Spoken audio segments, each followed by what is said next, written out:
Welcome again to educator.com, and now that you've done all the writing and you've done a little bit of researching, I'm now about ready to get to one of the most important things that you will ever learn in any class ever, and that is the introduction to critical thinking. Again, this is the beginning of critical thinking. It's not exhaustive, it won't teach you everything, but it will get you started. And so in the next couple lessons, we're going to be going over this, and then you're going to write a very argumentative paper and a research paper that wants to convince somebody else that your opinion is true. So let's go back a couple lessons now, and let's go back to that brain teaser from the cause and effect lesson. You guys remember this? Correct. If the teacher drinks coffee, the teacher will feel awake. The teacher drank coffee, therefore the teacher feels awake. You guys can all see how that's correct. That one's really easy to understand, and that's a good argument. That makes sense.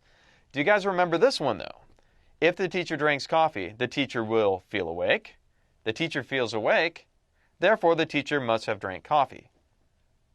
Now, did any of you guys come up with any reasons why you think this one was incorrect? And if you Googled it, that doesn't count.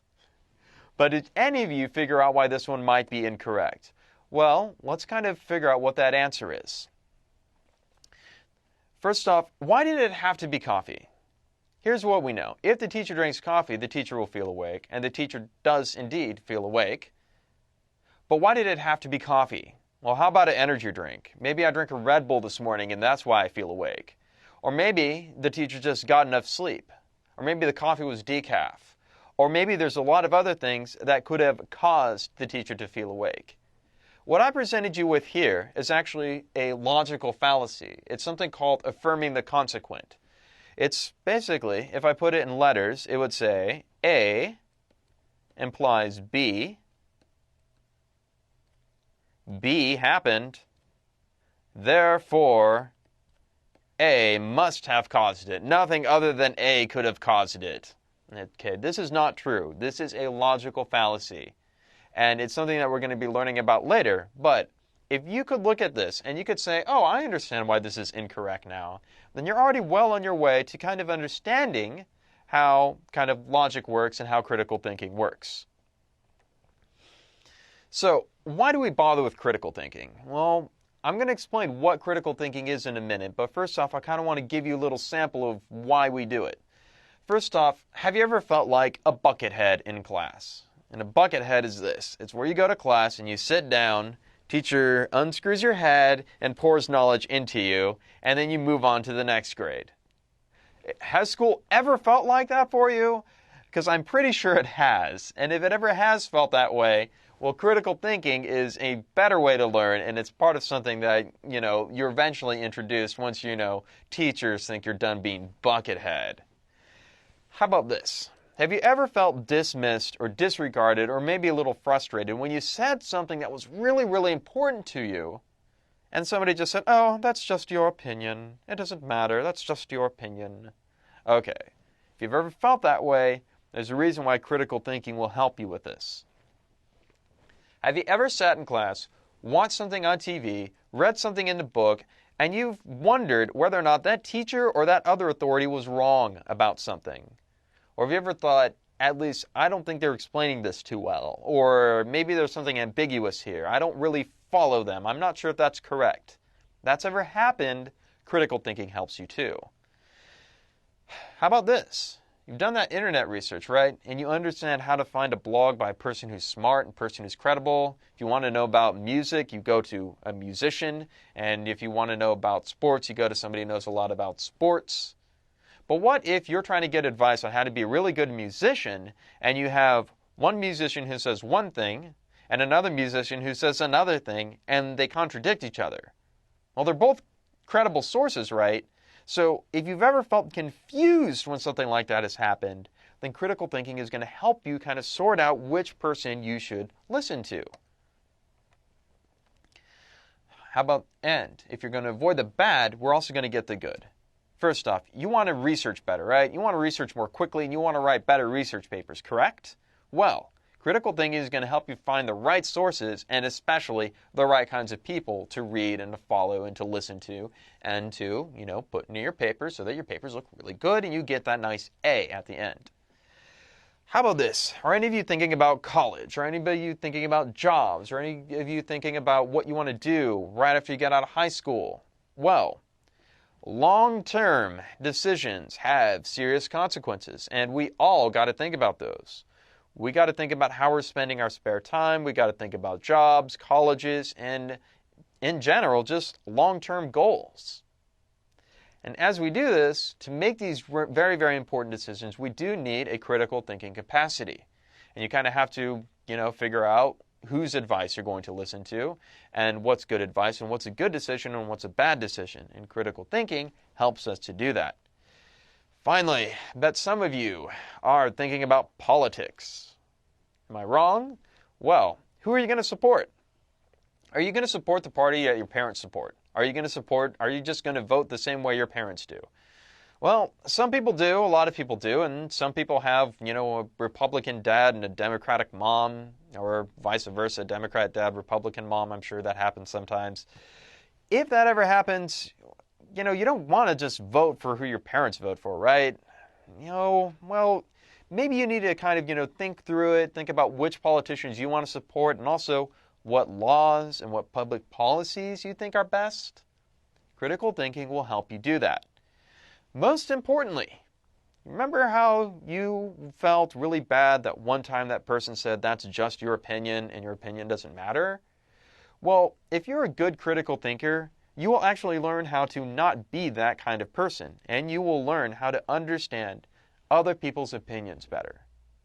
And you will become a more generous person and a more kind person if you learn to listen very thoughtfully to what somebody else has to say. So, for the plan for this lesson, we are going to go over a few myths about critical thinking. And then we're going to talk about sponging and panning for gold. Finally, we're going to learn something that's very important. We're going to learn how do you decide whether or not something is true. That's a very, very tough topic. And I'm going to distill it into a very, very short summary for you. Finally, we're going to learn that critical thinking is all about asking the right kinds of questions.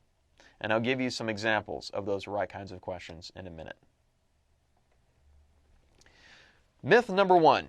And this is something that we learned when we were all kids and we were all in grade school. We learned to distinguish between facts and opinions. So, facts are the only things that matter was always kind of the message that a lot of us got. And that's because there's this idea that, well, facts are objective, it's always true, it can be right or wrong, and everybody always agrees as to what the facts are. Opinions are just about, well, how you feel about the facts. Does that sound familiar? Okay, this is a myth. Facts and opinions is a myth. I'm just going to repeat that, and I'm going to show you why. Here's an example. In 1787, the British government sent a fleet of convicts to colonize Australia. Is that a fact or an opinion?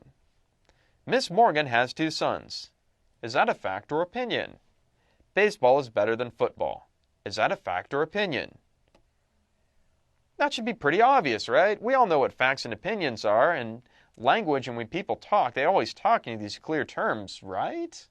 I mean, not really. Nobody actually speaks like this usually. It's pretty rare. And I want you to just think about this. Which one would you normally feel is the most important out of these 3? I mean, you might feel that maybe baseball is a better sport than football is probably something that's a really important opinion, but usually the way these things are taught, we're kind of taught that facts are just really, really important and opinions are just kind of, something else, and we don't talk about that in school because, that's not what you learn and that's not what we're pouring into your head, you little buckets. So, this is kind of what we learn when we're in grade school. It's okay to learn it in grade school, but it is kind of a myth. So, how about this? Our prison systems are the most overcrowded and corrupt in the world. The Second Amendment, the right to bear arms, needs to be clarified for the modern world. The more we support family farms, the better our food will become. Now, which one of these is a fact or an opinion? You can probably see that this is a mixture of both. And what I really, really want you to notice is that these actually are mostly opinions, and they actually are things that really do matter. I hope that all of you care whether or not our prison systems are overcrowded or whether or not they're corrupt. I hope that that's important to you. If you're a good person, it probably is. Or how about this Second Amendment issue, gun violence and gun control. I mean, however you feel about that, this idea that whether or not our constitutional Second Amendment needs to be clarified, how people feel about that and how they would answer this question, whether they'd agree with this opinion or not, is really important. Do you care about what you eat? I mean, do you want to eat 7-Eleven hot dogs all the time? I kind of hope not. I hope that you think about what you're eating. And so an opinion like this, whether or not we support family farms, that might be important, that might matter. But these are all opinions. They're not facts. They're a mixture of facts and opinions. They're facts that might be true or might not be true, but I mean, the point is that critical thinking is about looking at opinions and trying to figure out which opinions are the best and which opinions are, well, maybe not so good. But it does not say that opinions don't matter. So, when we think about facts and opinions, let's go ahead and just run it down to a few things. First off, when anybody writes something or when you write something, you probably have a bias. Okay, that's just kind of how it is. And there's no such thing as pure objectivity. Nobody looks at the world as if they're looking at the moon. We're all in the world and we're all dealing with, kind of issues like, gun control, food, corrupt prison systems. We're all dealing with these as if we're affected by them because we all are. We all have feelings about these things and we all have, kind of opinions. And so we can learn to write in a more objective way, but we'll never get over not having a bias. Now you might be thinking, well, what if I read something that said it was giving me just the facts? Okay. If anybody is giving you something, and this can be in politics, this can be in pamphlet, this could even be your school teachers or your textbook, if anybody's giving you just the facts, I guarantee you they are not giving you all the facts, and they are trying to convince you of their opinions. I promise you that. And finally, a lot of people's opinions are actually arguing about what the facts are. I've gone through a lot of school. I've read through a lot of debates. I've read through too many debates. I've listened to too many debates. People argue about what the facts are all the time. And critical thinking is going to help us sort out what the facts are. And so issues of opinions and facts, it's not really just kind of cut black and white. Not everybody agrees as to what the facts are. It's just the way the world is. And that's why we need critical thinking to kind of help us sort this out. So, myth number 2. Critical thinking is only for grown-ups. Now, I'm saying this a little bit tongue-in-cheek, but the way our education system works is that you normally only take a dedicated critical thinking class when you're like a sophomore in college. And part of the assumption is that nobody can be taught to think critically until they're in college, or at least college age. Now I'm going to tell you that this is partially true, and I'm going to explain why right now. Your brain. Remember, we've talked a little bit about the brain. We've talked about the right and left halves of the brain. But it turns out that there's another important part of your brain, and it's called the prefrontal cortex, and it's right here. Your brain is kind of like a muscle, and it grows with the rest of your body. Babies aren't born with the same type of brains that adults have. It's just not true. 15-year-olds don't have the same brains that 8-year-olds do. It's just the way we grow. It's just what happens. Well, there's this part of your brain called the prefrontal cortex. The prefrontal cortex does some pretty important things. One of those things is that it helps us to become a 2-marshmallow kid. And what do I mean by that? Well, one of the most famous psychological studies ever, done back in the 70s, I think, was a study of, self-restraint and delayed gratification. And they took these marshmallows and they put them in front of a little, 6-year-old kid. And they said, okay, you see this marshmallow? If you wait 15 minutes before you eat this marshmallow, you'll get 2 marshmallows. And these kids really, really had to work hard to wait for that second marshmallow. That 15 minutes felt like an eternity. Some of these kids were closing their eyes and singing songs so they wouldn't eat the marshmallow. Well, this idea that I can wait, that I can restrain my impulses and I can restrain my hunger urges, or your hunger urges, is part of your prefrontal cortex. It helps calm you down. So if you think that you're a too marshmallow kid, you already have a prefrontal cortex developing. And this prefrontal cortex is also responsible for critical thinking. I mean, you can't think about long-term things like colleges and jobs without the prefrontal cortex. You'll have a hard time distinguishing between, is this a cut and dry fact and opinion, or is it actually like most people talk where they, give facts and opinions at the same time? You need, critical thinking to do that. But the idea is that, on average, the prefrontal cortex really develops late teens, 18, 19. But honestly, you can get that as early as 13, and some people don't have it until they're 27. So honestly, this idea that critical thinking is only for adults, only for college students, is kind of a myth. Because, well, if you got this, if you're a too marshmallow kid, you're already on your way to being a critical thinker. Now, we're going to actually go into examples of what critical thinking looks like, and the best way to understand this is the difference between learning like a sponge and learning by panning for gold. Now, what is sponging? Well, sponging is the buckethead method of education. You sit in a classroom, and teacher unscrews your head and pours a bunch of facts into it. Now, is this bad? Is this a bad way to learn? I don't know. Not entirely. If I just read a book, a textbook, or anything, and I absorb a lot of information, I am actually acquiring knowledge. So sponging isn't bad. I'm learning. I'm learning how to memorize. Also, a great thing about sponging is that it's actually pretty easy. It's actually pretty passive. I can just relax and not go through a lot of mental strenuous effort to memorize a bunch of facts and to memorize a list of information. In that process of memorizing and stuff like that, I actually learn how to memorize and actually learn how to concentrate. I learn how to learn with the sponging method. We all do. You have. It's part of how it happens. Finally, sponging is helping you to become a thoughtful, intelligent person. And it's very, very important that you kind of get this background knowledge via sponging, just absorbing and memorizing information so that you can become a critical thinker.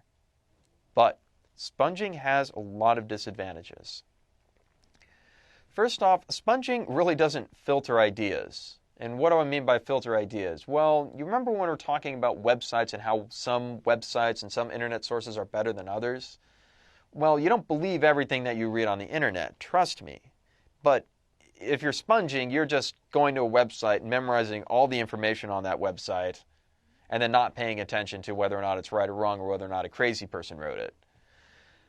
Also, you can't develop a thoughtful opinion or any kind of judgment just by sponging because it doesn't actually respond. You're just taking information in, but you're not giving any information out, and you're not actually learning how to communicate anything clearly. Also, sponging gives you no way to make a decision. No way to make any kind of decision at all. All you do is just absorb information, but it doesn't help you do anything with it.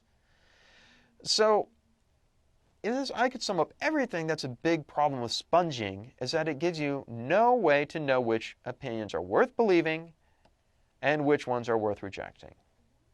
Honestly, that is a big problem with sponging. You need to learn how to figure out which opinions are worth believing and which ones are not worth believing. Panning for gold is kind of an example of critical thinking. First off, it is very similar to sponging. You do want to acquire new knowledge, and you will be memorizing a lot of information, and you will be reading a lot, or listening to lectures a lot, or doing all other kinds of things. And you are going to memorize and understand facts and opinions at the same time. But it goes beyond sponging, and it compensates for kind of its disadvantages. First off, it is very active and not passive. And what do I mean by that? Well, for one thing, I mean it is harder. It does require effort on your part, and it requires effort in asking a lot of important questions. Think about what I gave you at the beginning. If teacher drinks coffee, he will feel awake. Teacher feels awake, therefore he drink coffee. But what were the important questions? Did it have to be coffee? Maybe teacher got enough sleep. How about Red Bull? It asks important questions when you are panning for gold. And in the process of that, you will judge, you will evaluate, and you will think before accepting an opinion or a viewpoint. And this is very, very important. including one's own. Right now you have a lot of opinions, and I bet that a lot of these opinions you got by sponging. I don't know who sponged for you. Could have been a teacher, could have been a book you read, hopefully your parents, taught you a few things. But you will have to think these things through, and some of these things you're going to say, I still believe that. Yeah, that's definitely good. And then other things you're going to say, no, I don't know if I actually believe that anymore. Also, finally, sponging is aware of the difference between rhetoric and logic. We're going to go over a lot of logic here in the next couple lessons, and then we're going to learn about rhetoric. You need to be aware of both when you're reading anything, because if somebody uses rhetoric on you, they could make you dance and sing for them if you're not, aware of logic. Might not have what's in your best interest in mind. Let's do a quick example of panning for gold. I'm going to read this and I'm going to highlight a few things as I go through, and then we're going to ask important questions. Eating animals is a barbaric practice. Wow, that's giving us a clear opinion. We as a society should abandon it. Okay, so this reader definitely thinks we should not be eating meat. People did not begin eating animals because it was healthy. We began eating animals because we were hunters. In the modern world, nobody needs to hunt. If we grow our own food, we will all be healthier and free of many diseases. All right? Furthermore, there is a cost to eating meat. Growing pork, cattle, and even chickens requires vast amounts of food and water. There is only so much farmland and water on the planet. All right, so what is this person saying? What's their conclusion? If we gave up our need for hamburgers, we could feed a starving planet. Aren't people more important than barbecues? All right, so how did that strike you? Do you agree with this author, with what this person wrote? What do you think about that? Are you prepared to give up hamburgers right now? Probably not. So let's ask some important questions. First off, this author mentioned diseases. But why weren't the specific diseases mentioned? What kinds of diseases are we talking about? And are they really connected with eating meat? That's an important question. Okay, so what kind of cost goes into raising chickens, beef, and cattle? Well, the author wasn't too clear about that. It did just say food and water. Well, if I'm going to raise animals, I do have to feed them, and I do have to have chickens, but was it perfectly clear to you how that's a cost and how, there's less food and water after a result? I'm not too sure. Maybe there's something that needs to be clarified for you. Most importantly, this author seems to think that I can't have a barbecue and feed a starving third world countries. But maybe there is. Maybe there is a way to, both feed starving people and still have my barbecue. Finally, we could just ask, well, maybe some people like to hunt. Maybe some people like to shoot and kill their own food and eat it later. So these are all important questions. Beyond important questions, let's think of some counter-arguments at the same time. So, maybe I'm going to argue why we should eat meat. Well, how about our teeth shape? They definitely appear to be built for eating meat. And plants, but not just plants. We have really sharp teeth that really look like they are meant to eat meat. Also, this person who wrote this seems to think that, well, vegetarian diet is the healthiest thing ever. But would we be missing something in our diet if we only ate vegetables and plants? And also, maybe it's actually important that some animals eat other animals. What would happen to the deer and plant population if there was no wolves to occasionally take the population down? What would happen? Imagine if there were no wolves eating any deer in the forest, what would happen to the forest? Okay, so maybe if we agree that it's okay for animals to eat other animals, maybe we as humans should eat other animals too. These are counter-arguments. I'm not saying whether or not these are right or wrong, but these are important counter-arguments that we would want to ask ourselves when reading an argument like we just went over. So, now you've kind of got an idea of what active reading looks like and why it takes more effort and why we want to do that panning for gold and not just sponge everything. Now, we also need a way to evaluate and figure out what is true. And that is such a hard question. In fact, it's such a hard question, there is an entire branch of philosophy that deals with this question, and it's called epistemology. And I'm not going to get into the details of the history for you, but I will say that in the Western society, in our civilization, we kind of have agreed that there's basically two ways. First off, there's something called empiricism. This is what we're most familiar with because, hey, we're Westerners and we like science. And it says that all truth is known by the senses. So we would actually say, is this idea consistent with my experience? And is there enough evidence? Think about that scientific method. Well, you test something with experiments. But that's not the only way to know that something is true. We also have this idea called rationalism. And rationalism has always said all truth is known by thinking. And so the example of rationalism would be, is this idea consistent with other things I already know are true? And I'm also asking, is it logical? So rationalism and empiricism are kind of two ways to know things, and it kind of turns out that even when we're doing science, we're actually using a mixture of both. It's a really complicated subject, but I'm just giving you two examples of ideas of truth. Let's get a little bit more deeper. Empiricism. Here's a question, or a statement that we're going to evaluate whether or not it's true. Slaughterhouses often run their factories in a very unsanitary way. How would I know whether or not this statement is true? Could I see some video evidence? Could I test the meat that comes out of that factory and see if maybe it's disgusting or infected or gross? Maybe I could go visit that slaughterhouse myself and actually watch what's happening and maybe see for myself something that's unsanitary. Maybe I'm in a courthouse and I'm in a jury and maybe there's a trusted witness who is going to swear that they have seen unsanitary practices. This is an example of empiricism. How about an example of rationalism? A little bit more abstract, a little bit more complicated because it's all just going on in here. It is always wrong to kill and eat highly intelligent animals because we all understand that it is cruel to eat a cat, dog, or similar pet animal. Okay, so somebody's making a statement here and they're appealing to kind of that if you believe this is true, then you also believe that this other thing is true. You just don't know it yet and I'm showing you. But let's go ahead and test this. First off, is it wrong to eat a cat or a dog? Okay, this is kind of tongue-in-cheek, but I'm just putting it out there. There are some people who eat cats and dogs. So that's one thing that we're going to question. Maybe I don't believe everything that this person thinks I believe. Do we believe that other food animals are highly intelligent? Chickens, pigs, cows, do we think they're as smart as cats and dogs and other pet animals? Okay, maybe we don't even think that cats and dogs are highly intelligent. And maybe we don't think that's why it's wrong to eat them. So maybe this argument isn't that great. And maybe we don't even believe that cats and dogs are intelligent after all. I mean, there's all kinds of reasons why we might not eat them.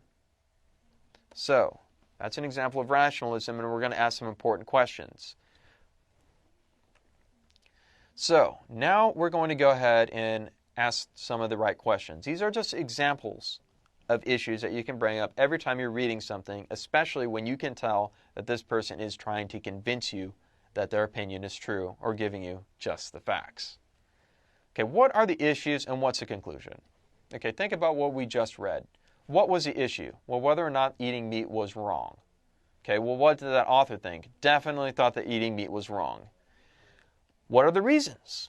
Okay, think back to what we just read. What were some of the reasons? Well, we don't need to hunt, and it costs too much, and we'll be free of diseases. They did give a couple, reasons there. Are there any vague or confusing phrases? Okay, think back again.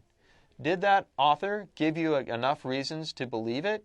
And were they clear? When they said diseases, did they give you examples? Well, probably unclear.